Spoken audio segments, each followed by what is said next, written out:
Hello, it's Anita. Welcome to my channel. So today I want to talk about something that has been on my mind for a real bit, because most times you talk about change and not wanting to repeat the mistakes. Let's say mistakes we see in our family or common things that we see around us.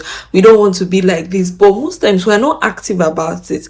There's a difference between like saying something and being active, like proactive about something, like you're definitive. Oh, I want to make change. I want to not do this. So now I just want to talk about it real quick. So the first thing you need to do is you need to identify those things that you don't want. If you want to break a pattern, you first of all have to identify this pattern. Okay, I don't want this. What is this?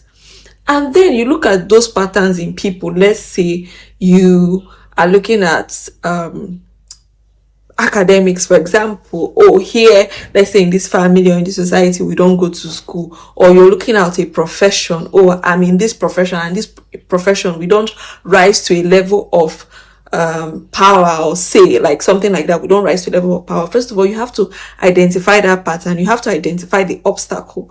Now, once you have identified the obstacle, you need to now look at those people that like their life is what you don't want. So let's say in your family, they don't go to school, for example, and you want to go to school. Now you need to look at the lives of those people that didn't go to the school. Identify them. Okay, this person. Oh, let's say, oh, bad marriages. This is a typical example. Bad marriages. Look at your family and look at those your aunties. Even if it may be your mom that has a bad marriage, look at it and said, okay, this is, then ask yourself, what did she do? Look at that person's life. Because if you don't know something, you cannot avoid it. So you have to look at that person's life. And most of them actually have not realized that what they're doing is a problem, especially when it comes to the older women, the way they are so obsessed with everything and still have the most horrible marriages. Just look at, what is this person doing?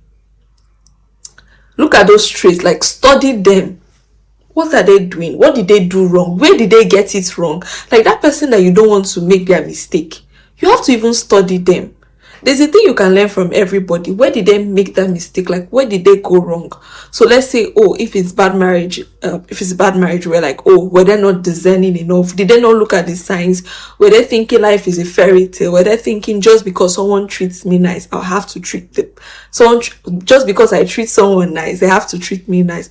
What were they thinking? So you have to look at those people and identify those traits that they have. You have to look at, okay, what did they do wrong? Once you have identified them, you have to now look at your life. Where do I want to be? Somebody has done that. Like, you're not the first person to do something. Somebody must have gone there. Somebody must have done something or something similar. You have to now look at those people who have gotten the life. Let's say you want to get a scholarship, or you are planning to, let's say, for example, I'm a Nigerian nurse and I want to, let's say, one day become a US registered nurse or an Australian registered nurse. I have to now start looking at those US registered nurses, those nurses that have migrated. That's where my focus should be. What did they do? How did they get there? I should be following them on social media. I should be looking like, oh, what's their tip? I should be researching on those people who have done this, or those people who have used that pathway. Take, for example, you're a medical student and you want to match into US residency. You have to start looking at those who have matched into residency. What did they do? What was their application like? Where did they do their elective? This is what you should be looking at. Now, once you have looked at where, you have looked at those people you don't want to be, you have looked at those you want to be, that's how you can now merge it. And okay, we're like, okay, I'm now to avoid so.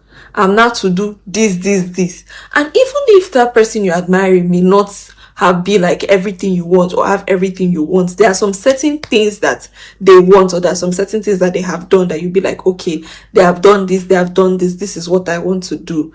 Or you pick from here, you pick from here. It's just it's just a mix of things. Nobody like has this perfect or all, but you can be like, oh, this person has the skill of this. I'll look at this person when it comes to migration. I'll look at this person when it comes to finances. That's just the way it is. So we have to be very more intentional about making mistakes. If you're just like, oh, I don't want to make those mistakes, or I don't want to repeat those, what we call familiar patterns. And a lot of people in this African setting like to use the word curse.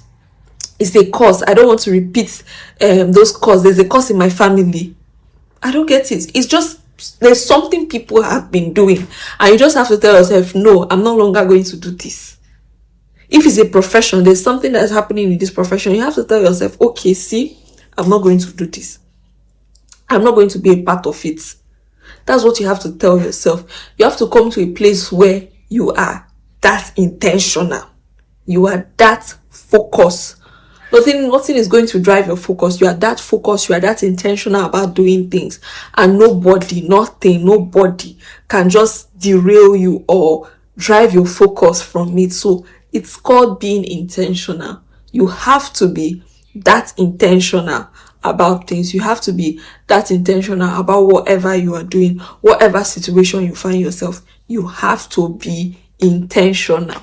So about doing things, about not repeating this. You can't just say, oh, let me, like, especially if you're of the religious sense, a lot of people like, let me pray. No. Even if you are of the religious sense and you want to pray, you have to be intentional and be active about identifying things that is causing this. It's a cause and effect thing, and then decide not to do them. So that is just how you can break from familiar patterns or everything. Just be quite intentional. Don't repeat the mistake. You cannot be taking advice from somebody who you don't like their life. Somebody who has a horrible marriage is telling you, this is what I did, and you did this and you got a horrible marriage.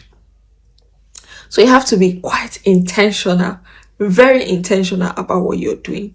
So with this, I believe anybody, like, this was what worked for me. Like, I was very quite intentional. I saw something, I was like, I don't want to do this. How do I change from this? If you are here and you want to go here, there's a gap. I need to look for a way to bridge that gap. So this is just me telling you that you have to be proactive. It's not just by wishing, oh, I wish I was this, or I wish this will not happen to me, God forbid. You have to be intentional about things. Yeah. So that's what I have to say today. Please like, share, and subscribe, and I'll see you next time.